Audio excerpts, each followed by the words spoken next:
Oi pessoal, a finalidade deste vídeo, assim como a desse canal, é fazer com que nós pensemos. Pensemos principalmente a respeito de nós mesmos.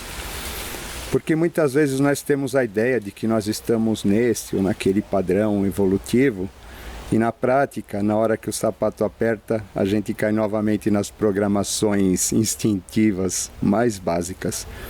É importante que a gente compreenda isso, é importante que a gente saiba se ver para que a gente possa aprender com nós mesmos e deste modo nós temos a capacidade de conduzir a nossa vida por caminhos mais tranquilos. Uma vez que nós caímos na programação instintiva, fatalmente nós acabamos cavando para nós mesmos um ciclo repetitivo de queda. É importante que nesse momento a gente consiga perceber isso e a gente mude nossa conduta, que saiamos do quaternário egoísta e passamos a agir em função do ternário altruísta.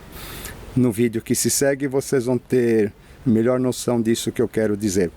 Lembrando sempre que aquele que tem interesse em autoconhecimento a partir da astrologia kármica encontrará meus contatos no final desta edição. Vamos lá. Cada átomo é uma parte refletindo o Senhor que existe por si mesmo. Como um espelho, cada um deles, por sua vez, vem a ser um mundo. Apesar de todas as teogonias serem unânimes em proclamar a existência de um único Deus, durante o percorrer do processo evolutivo da humanidade, este foi adquirindo várias ou múltiplas faces e personalidades como reflexos dos diferentes estágios pelos quais as diversas culturas humanas passaram no decorrer dos tempos. Tudo aquilo que o homem vê do lado de fora só é possível desde que exista uma referência interna dentro de si.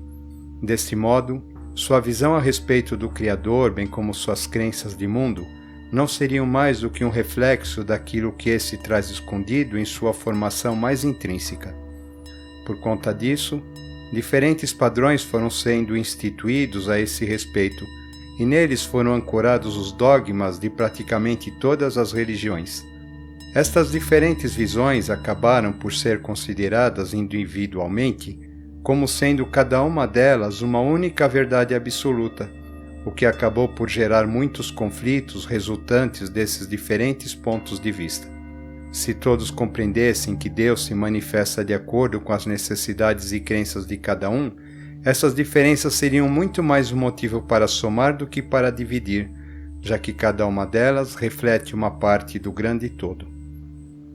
Como já vimos em outro vídeo introdutório a respeito deste tema, aquilo que entendemos por consciência estaria subordinado a padrões cerebrais em diferentes estágios, aos quais chamamos circuitos neurais, sendo que estes exercem influência bastante significativa no nosso modo de enxergar o mundo que nos rodeia e a nós mesmos. Quando nos referimos aos circuitos neurais e sua interferência no decorrer da história humana, percebemos claramente a existência de ciclos que caminham em sucessivas etapas. A estes acabamos sintetizando pelas seguintes denominações que definiriam de modo bastante simplista o seu espírito, predominante em cada um deles: sobrevivência, competição, ego, crise-morte e rebeldia. Dissemos nesse vídeo que através desta repetição, aos poucos, seria construída uma nova fase para a humanidade, onde seria estabelecida uma ponte entre o plano objetivo manifestado e o plano subjetivo imanifestado, ao qual denominamos divino. Uma vez estabelecida essa ligação, teria essa mesma humanidade a condição de tornar-se mais justa, mais fraterna e mais consciente de seu papel perante ela mesma e toda a vida planetária. E que o primeiro degrau para se atingir essa etapa seria o quinto aspecto ou quinto circuito neural. Vimos também que o reino humano, em sua constituição, possui aspectos objetivados relacionados aos planos já manifestados da evolução. Ao conjunto desses aspectos denominamos como quaternário inferior.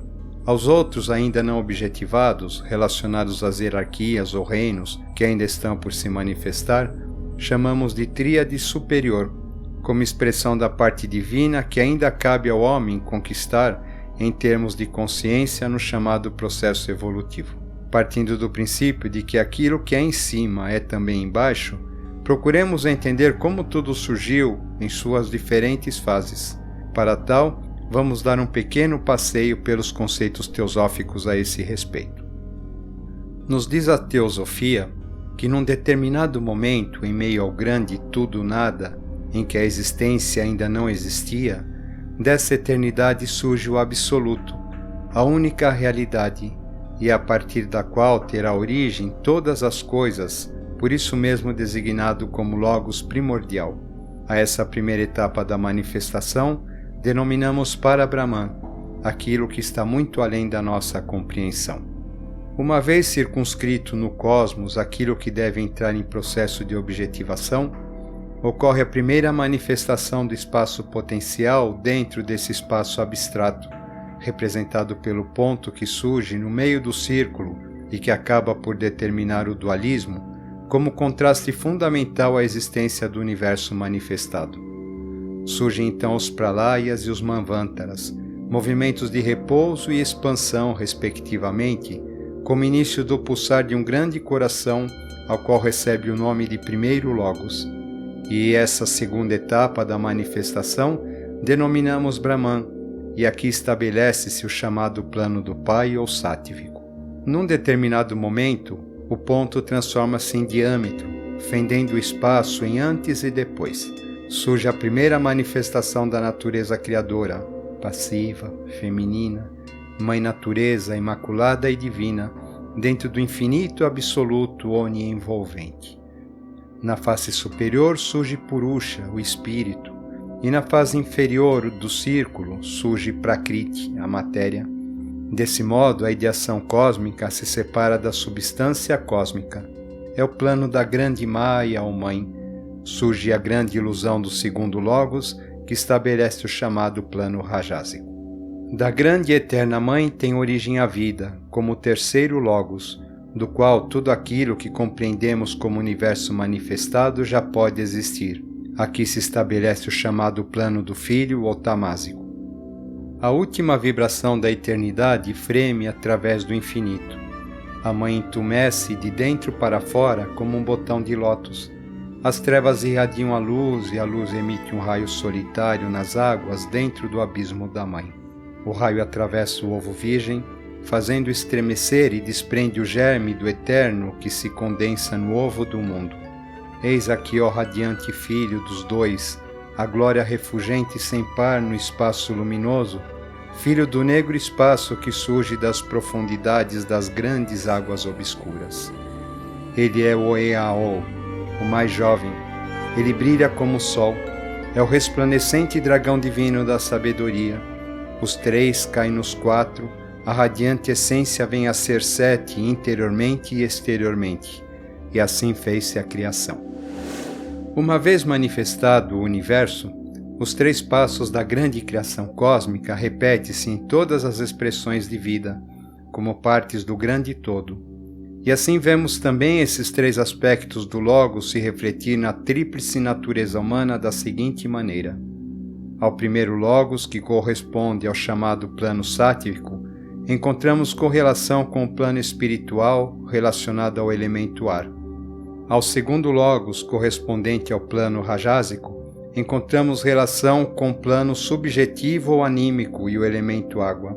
E por último, ao terceiro Logos, correspondente ao plano tamásico, encontraremos relação com o plano objetivo e ao elemento fogo. Diante disso, não fica difícil compreendermos que o caminho de ascensão da consciência humana, de volta ao local de onde veio, tem início a partir do plano mais denso, ou terceiro Logos, rumo ao mais sutil.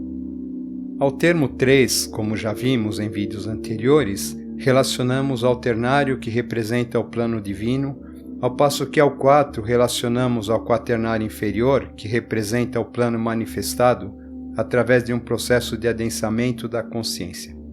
Nesse plano manifestado vibram 7 energias sutis que na astrologia estão relacionados aos 7 planetas da antiguidade, associados aos arquétipos representativos de cada um deles, que são os seguintes: Sol, Mercúrio, Saturno, Vênus, Lua, Júpiter e Marte.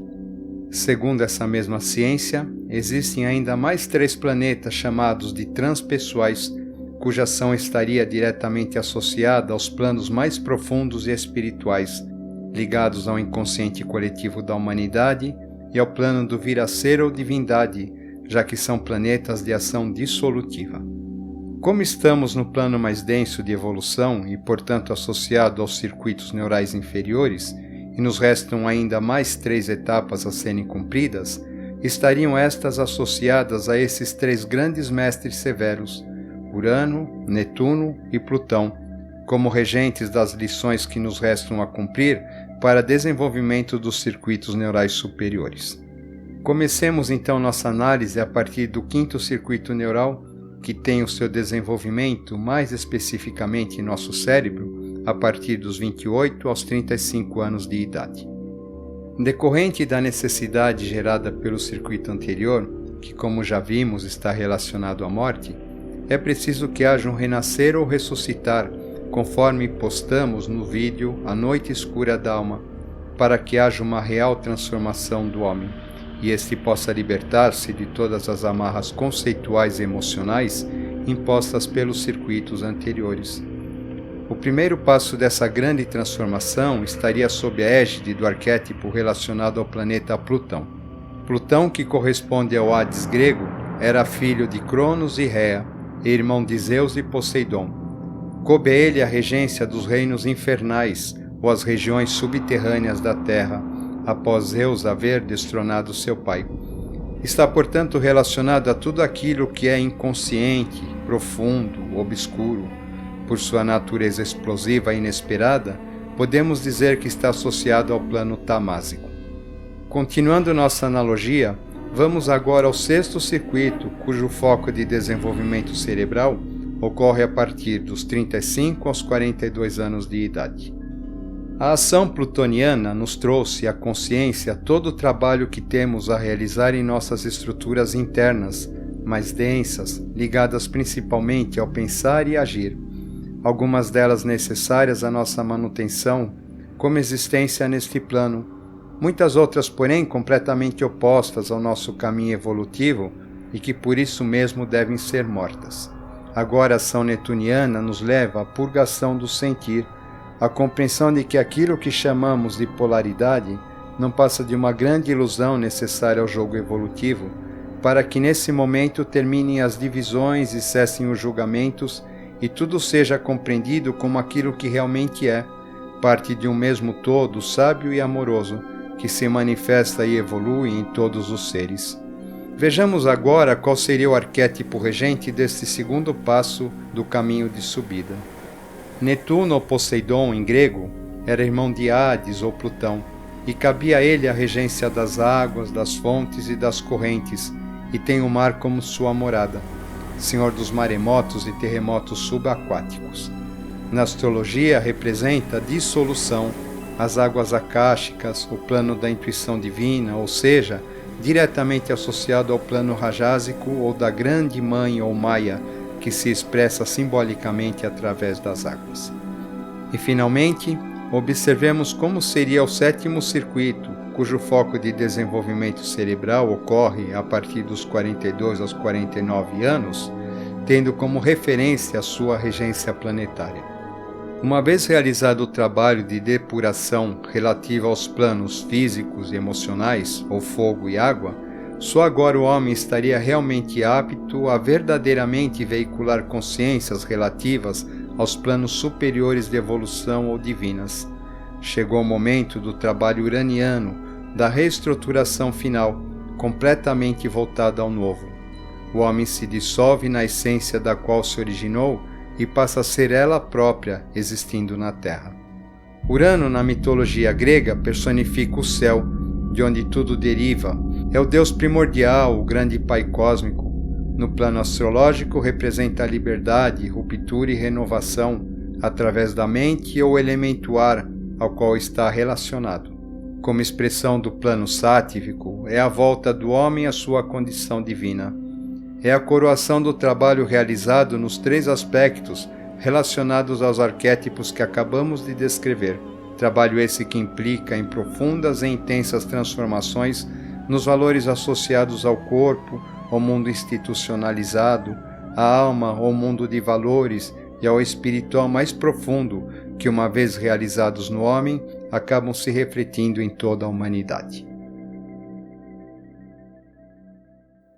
Continuando nossa análise, ainda que de modo superficial, a respeito do papel que exerce cada circuito em nossa estrutura humana e social, observemos novamente o nosso exemplo da torre em obras, onde percebemos que a parte relacionada aos circuitos superiores ou planos divinos ainda estão em início de construção.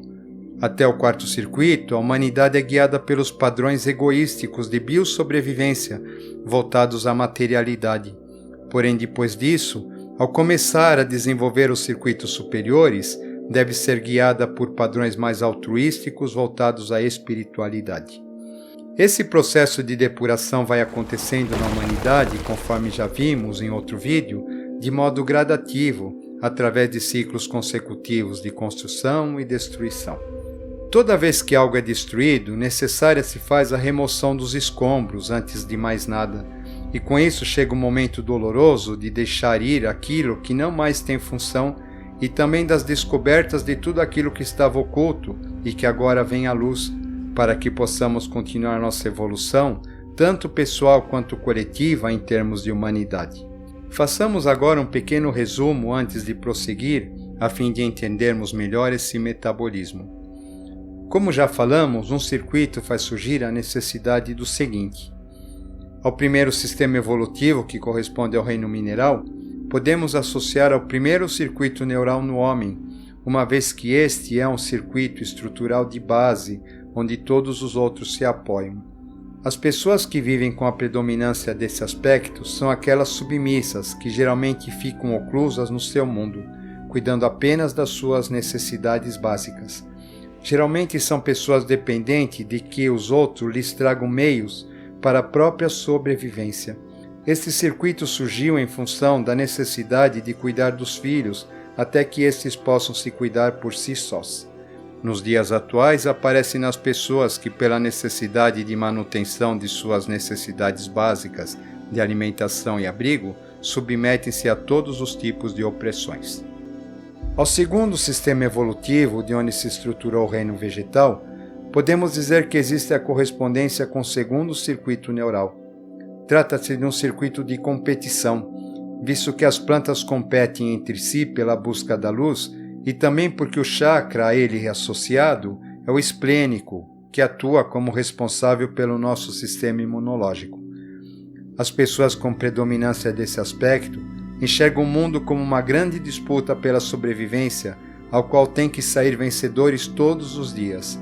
Aqui se enquadram todas aquelas pessoas que vivem em situações competitivas de sobrevivência o tempo todo, ou seja, infelizmente, a grande maioria da humanidade. Ao terceiro reino manifestado, ou seja, o reino animal, podemos associar o terceiro circuito neural. Aqui encontramos pessoas com personalidades altamente egocêntricas e que vivem em função da manutenção do próprio poder sobre os demais a eles subjugados. Acreditam ser partes de uma certa elite da humanidade em algum aspecto e que estão acima das leis que regem os demais. A visão de mundo deles aqui é a lei do mais forte, assim como no reino animal. A característica de domínio aqui, ou vencer a todo custo, é bem marcante nesse circuito. Basicamente é considerado pela humana sociedade como o topo da pirâmide social, aquilo que todos almejam, mas bem poucos conseguem. Ao quarto reino manifestado, ou hominal, associamos o quarto circuito neural, ou seja, é apenas a partir da predominância desse circuito que podemos dizer que o homem se torna verdadeiramente humano. Aqui tem início sua caminhada evolutiva nesse sentido, já que os circuitos anteriores são meras recapitulações dos reinos da natureza que nos antecederam evolutivamente. É um ciclo de morte, porque ao entrarmos nesse estágio de consciência, não mais estamos voltados para questões de competição ou poder. Ocorre uma morte de valores nesse sentido, e é aí que tem início um grande processo de busca interior chamado iniciação. Aqui se encontram todos os grandes pensadores, todos aqueles que buscam compreender o funcionamento do mundo e da sociedade. Uma vez desperta a tônica mental, chega o momento da escalada de subida rumo aos circuitos mais sutis, sendo o primeiro passo o mental abstrato, que está relacionado ao quinto circuito. Porém, como não se desperta o abstrato sem que haja desestruturação do pensamento concreto, o foco aqui passa a ser o trabalho do eu interior. Como não está associado a nenhum reino manifestado na natureza, e sim a uma hierarquia ainda imanifestada e, portanto, divina, a mente abstrata cabe o papel de desestruturação da mente concreta, do pensamento cartesiano, através da criatividade, sendo a arte, portanto, seu campo de manifestação mais imediato. Por sua natureza plutônica, esse aspecto é extremamente questionador e contestador, e vai agir como se fosse um dissecador dos circuitos anteriores. É um circuito de extremos, tudo ou nada. Como seu regente planetário está relacionado aos submundos, esse circuito vai fazer com que tudo aquilo que possa ter ficado escondido em todos os setores da sociedade seja trazido à tona para ser discutido e conscientizado. É o circuito dos grandes filósofos e dos grandes artistas, causadores das grandes revoluções de todos os tempos. É o circuito das iniciações, já que as religiões convencionais que bastante influenciaram a tríade inferior já não fazem mais sentido aqui. A partir desse ponto vai ocorrer uma busca por tudo que é ancestral, primitivo, a ser resgatado e ressignificado, que tanto pode estar relacionados aos ritos apoiados em valores medievais, por exemplo, ou até mesmo outros muito mais ancestrais relacionados ao modo como os povos primitivos se conectavam com Deus através da natureza. Assim, passa a ser também um circuito de reconexão ecológica por excelência. Sempre que olhamos para os momentos quando houve a manifestação desse tipo de consciência, constatamos que houve um renascimento na humanidade que praticamente acaba por ter sua visão de mundo, valores internos e sociedade completamente reformulada. Mas demora muito tempo até que isso possa ser assimilado, pois trata-se a princípio de um contato assustador, porque vai praticamente tirar a todos da sua chamada zona de conforto. Porém, mesmo causando todo esse incômodo, depois que este se manifesta, nada mais será como antes. Uma vez que todas as feridas são expostas, chega o momento da limpeza, do tratamento perseverante até que ocorra a cura. Assim surge o sexto circuito, que está relacionado ao plano mental intuitivo. Esse estágio, por suas características neptunianas, assinala um período de dissolução.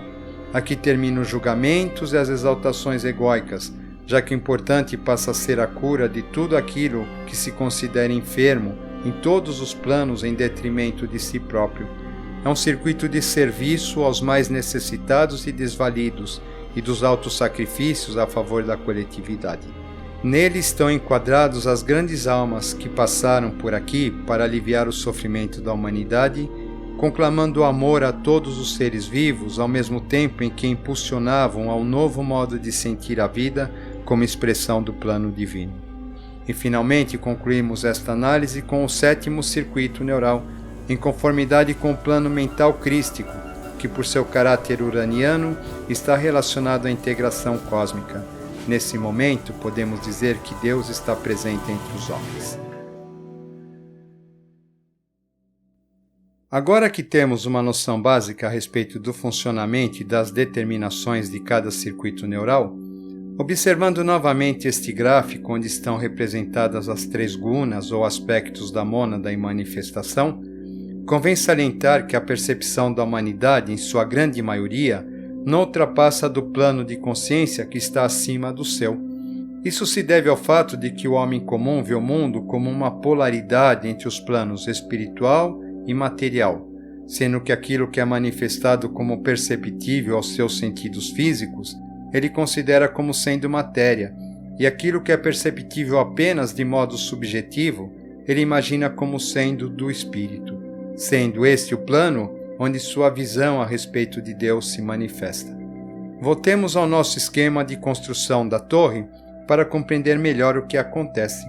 Conforme já dissemos anteriormente, Ao quaternário inferior correspondem conceitos mais egoísticos e, portanto, voltados às necessidades materiais, ao passo que a tríade superior corresponde aos valores mais altruísticos e, portanto, voltados às necessidades humanas, subjetivas e planetárias como um todo.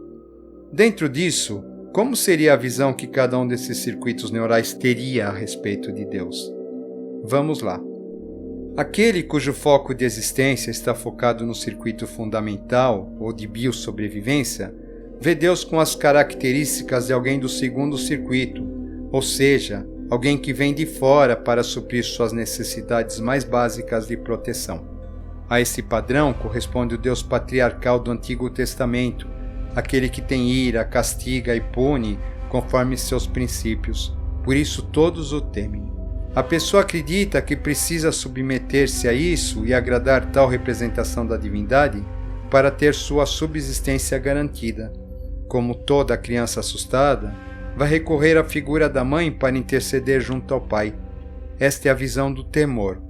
Como o segundo circuito tem muito a ver com vendedores e mascates, a pessoa cujo foco principal está no primeiro padrão vai negociar com essa divindade através de promessas, penitências, velas, numa tentativa de comprar dela suas seguranças básicas.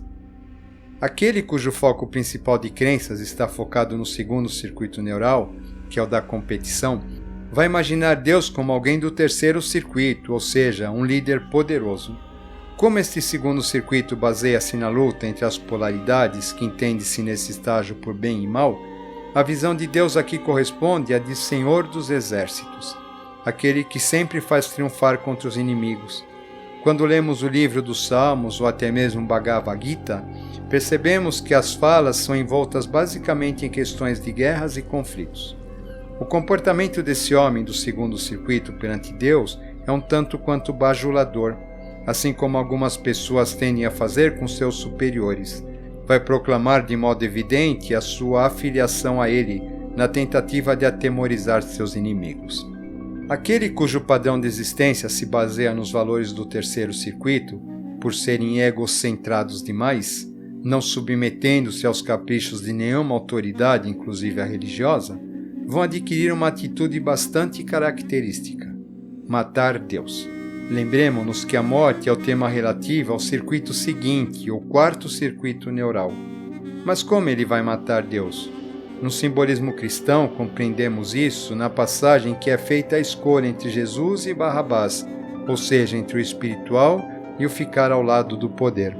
Vai matar Deus trazendo seus supostos representantes para junto de si, para o mesmo patamar, e assim estabelecer uma relação de poder semelhante a uma relação de compadres, uma relação de toma lá, dá cá. Muitas vezes esse indivíduo do terceiro circuito diz-se terminantemente ateu. Por considerar-se um modelo a ser atingido, nada pode existir superior a ele. Caso diga-se espiritualizado, vai julgar-se uma espécie de Deus com a finalidade de guiar ou punir muitas pessoas. É o ponto máximo da egoidade inferior. Outros ainda vão procurar manter seus gurus e mestres pessoais sempre perto de si ou estar sempre perto deles, como modo de ostentar seu imaginado alto grau espiritual, bem como sua hierarquia elevada. Quando a consciência do homem é atingida através de perdas, mortes e duras desilusões, inclusive consigo mesma, está predominantemente no quarto circuito, passa a ver Deus no estágio seguinte, ou quinto circuito, e começa a sentir necessidade de busca por saber mais, por mais compreensão dos mistérios do universo, pois admite ser a transformação interior a única solução para seus conflitos e penas. Vai procurar meditação, estudar os conceitos relativos ao karma e reencarnação, vai começar a pensar em sua própria evolução em termos espirituais, vai procurar as chamadas escolas de mistério ou afinizar-se com os temas que estas trazem. Começam a fazer do plano mental concreto uma ferramenta para atingir o plano mental abstrato e mergulhar no novo mundo de símbolos e significados. Sua comunicação com Deus nesse plano vai ser principalmente através da arte, de músicas instrumentais, eruditas e através dos mantras. Começa também nesse estágio a ter maior preocupação com a qualidade de sua alimentação e cuidados com a própria saúde. Um novo mundo se abre e ocorre um renascimento, inclusive físico, agora voltado ao espírito. Ao foco cerebral, voltado principalmente ao quinto circuito neural, uma vez que por suas características plutônicas, como já dissemos, os indivíduos pertencentes a este grupo, por serem demasiadamente extremistas, vão procurar Deus numa espécie de segunda morte ou dissolução da consciência em contraponto a toda a intensidade interior que possuem. Se no quarto circuito o homem encontra Deus a partir da sua própria mente, aqui essas imagens mentais começam também a se dissolver em geometrias, cores, sons e mandalas, entre outros. Aquele Deus que foi rigidamente estruturado até o terceiro circuito, aqui passa a se desestruturar, tentando se compreender e mergulhar de volta no todo de onde veio. A busca de contato com Deus nesse plano vai ocorrer através das chamadas práticas dissolutivas, com uso ritualístico das chamadas plantas de poder e também através de experiências xamânicas, entre outras, que possibilitam o ego inferior se dissolver em outros planos de consciência, simbolizado por vários mestres. Quando o foco de consciência atinge o sexto circuito neural, depois de haver passado pelas dissoluções profundas dos aspectos mentais e emocionais internos, finalmente chega a hora do homem se encontrar com a visão de Deus que mais se aproxima daquilo que este foi desde o seu início, o todo revestido do nada, a própria integração cósmica. Nesse estágio, o indivíduo se liberta das necessidades das reencarnações contínuas e começa a vivenciar o processo onde veicula consciências cada vez mais elevadas, sendo que sua atuação como um avatar a pleno ocorrerá apenas no sétimo circuito. Embora o homem instintivamente se submeta à influência espiritual daquilo que considera mais elevado sob o aspecto físico, quanto mais antigo o circuito, mais força ele tem sobre os demais. Um exemplo bastante simples é quando uma pessoa está com fome ou outro tipo de necessidade física, e esta necessidade vai se sobrepor a todas as outras. Ou seja, a tríade inferior egoísta prevalece sobre a tríade superior altruísta, em virtude de seu próprio peso evolucional. Para que esta prevalência seja equilibrada durante o processo evolutivo, a cada circuito que desenvolvemos no aspecto superior, corresponde um outro do aspecto inferior a ser resgatado. Observemos a simbologia do candelabro ao lado, onde existe uma correspondência entre as chamas, sendo que cada uma delas representa um de nossos centros de força ou chakras. Do lado esquerdo ao direito, as chamas vão subindo de altura, indicando o movimento de ascensão dos circuitos, sendo que o lado esquerdo, assinalado pelo triângulo vermelho, representa a tríade inferior, enquanto o direito, assinalado pelo verde, representa a tríade superior. Desse modo, ao quinto circuito neural corresponde o resgate do terceiro circuito neural. O primeiro diz respeito ao ego superior e o segundo ao ego inferior. Isso quer dizer que toda vez que acessamos o quinto circuito neural, uma sombra bastante poderosa surge em relação ao terceiro, o sentimento de supremacia perante os demais, poder e etc. Se o indivíduo não souber trabalhar isso devidamente dentro de si, corre severo risco de ser engolido por essa sombra. Um exemplo bem corriqueiro a esse aspecto é aquele relacionado ao comportamento egocêntrico que assumem muitos artistas, entre outros, a partir do momento que gozam de algum tipo de reconhecimento social. Rebelar-se contra a escravidão do próprio ego inferior não é trabalho fácil, por isso esse plano é chamado de plano do anjo rebelde. Ao sexto circuito neural corresponde o resgate do segundo. Percebam que quanto mais nos elevamos num sentido, maior vai ficando o trabalho de domínio da própria natureza instintiva. Se no sexto circuito o foco está na conciliação, abnegação e perdão, no segundo este repousa na oposição entre polaridades. A questão aqui não está no fato de tornar-se indiferente, mas sim de ser verdadeiramente compreensivo e amoroso. Ver que cada lado da questão é um aspecto da manifestação divina para nos conduzir sempre em direção ao bem, bom e belo. A própria natureza criou o homem como um ser combativo. É chegada a hora do domínio completo sobre os instintos mais primitivos nesse sentido, e não é recalcando-os que vamos conseguir. Esse é o chamado plano do grande Pai amoroso. Finalmente, ao sétimo circuito compete o resgate de todos os aspectos instintivos que maior poder tem sobre nós, a ponto de conseguir nos desconectar com o plano divino. No momento em que esse resgate ocorrer, as prioridades em relação a todo o planeta passam a se sobrepor às nossas próprias mais instintivas, e o homem será finalmente uno com o grande Pai cósmico. Lembremos-nos que isso só será possível a partir do momento em que as nossas estruturas cerebrais estiverem plenamente desenvolvidas ao ponto de saber lidar sabiamente com essas questões, ou seja, daqui a alguns milênios.